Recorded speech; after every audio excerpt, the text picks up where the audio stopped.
Lah piye, Guys? Kabare atik daganganmu mbok kemuli ngono iki ngopo, Guys? Lah adem kok ya. Iya lumayan lho. Oh, wis entek-entekan to? Yo kedah-kedahe.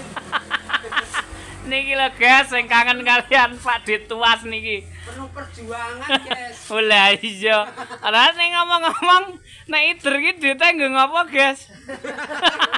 Nek entuk Seneng-seneng, Guys. nek entuk hasil iki pedane bucang iki lho, Guys. Lah nek aku rak tak nggo ngingoni anak bojo, Guys. Ya seneng-seneng.